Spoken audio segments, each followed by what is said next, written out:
இந்த புதுசா கட்சி ஆரம்பிச்சாரு ஜோசப் விஜய். அவர் என்னங்கிறாருன்னா அரசியல் அடிப்படை அறிவு கூட இல்லாம பேசுறாங்க. விஜய்க்கு யார் போய் எடுத்து சொல்றது? இந்த விஜய் கட்சி நாம கூட அவர் லஞ்ச ஊழலை ஒழிப்பாரு, இளைஞர்களுக்கு நல்ல வழி காட்டுவார். ஆனா இவர் அவர்களை எல்லாம் கிறிஸ்தவராக மாற்றுவதற்கு ஏற்கனவே அவருடைய பிகில் படத்துல அவருடைய பட டிக்கெட் வேணும்னா அவர் என்னன்னா பிகில் செட் வாங்கணும்னு ஒரு சிலுவை மாலையும் கொடுத்தார். நாங்கெல்லாம் எதிர்ப்பு தெரிவிச்சதுக்கு அப்புறம் நீ கட்சி ஆரம்பிச்சு இந்த 2 வருஷம் கழிச்சு தான் தேர்தலுக்கே வரப்போற, இப்போ உனக்கு என்ன அவசியம்?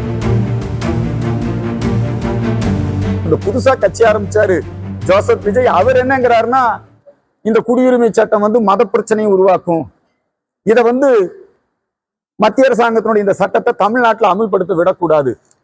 அரசியல் அடிப்படை அறிவு கூட இல்லாம பேசுறாங்க. மத்திய அரசாங்கம் நாடாளுமன்றத்துல அதே நேரத்துல ராஜ்யசபையில 2 இடத்துலயும் நிறைவேற்றி அது இன்னைக்கு அமலுக்கு வந்திருக்கு.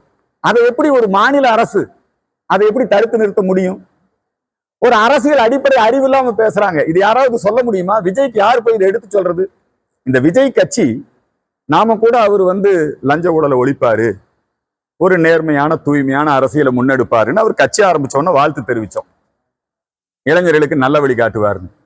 ஆனா அந்த வெற்றி தமிழ் கழகமா, அவங்க கட்சி பேர் என்ன? வெற்றி தமிழக வெற்றி கழகம்னு பேர் வச்சிருக்கிறார். இந்த தமிழகர்கள் எல்லாம் நிறைய பேர் அவருடைய ரசிகர்களா இருக்கிறாங்க.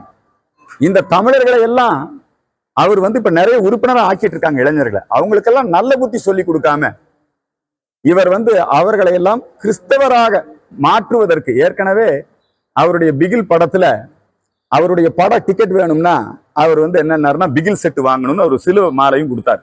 நாங்கெல்லாம் எதிர்ப்பு தெரிவிச்சதுக்கு அப்புறம் அது வாபஸ் வாங்கினார். ஆகவே இந்த தமிழக வெற்றி கழகம்ங்கிற அந்த அமைப்பையும் இன்னைக்கு மோசடி மதமாற்ற கும்பல் தான் வழிநடத்துவது போல் இருக்குது. இந்த கிறிஸ்தவ மாஃபியாக்கள் தான் வழிநடத்துவது போல் இருக்கு.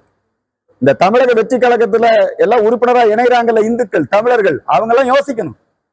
இந்த குடியுரிமை சட்டத்தை இதை ஏன் எதிர்க்கணும்? நீ கட்சி ஆரம்பிச்சு இந்த 2 வருஷம் கழிச்சு தான் தேர்தலுக்கே வரப்போற, இப்போ உனக்கு என்ன அவசியம்? கிறிஸ்தவ நிறுவனங்கள் இந்த விஜய்க்கு பின்னாடி நின்று கொண்டு இந்த தமிழர்களை ஏமாற்றக்கூடிய வேலையை செய்யறாங்க. இது சம்பந்தமான விழிப்புணர்வை ஏற்படுத்துவோம். அவருடைய அறிக்கையை நான் வன்மையாக கண்டிக்கிறேன். இந்த குடியுரிமை சட்டத்தை நிறைவேற்றியதற்காக பாரத பிரதமர் நரேந்திர மோடிக்கு நாங்கள் நன்றி தெரிவித்துக் கொள்கிறோம்.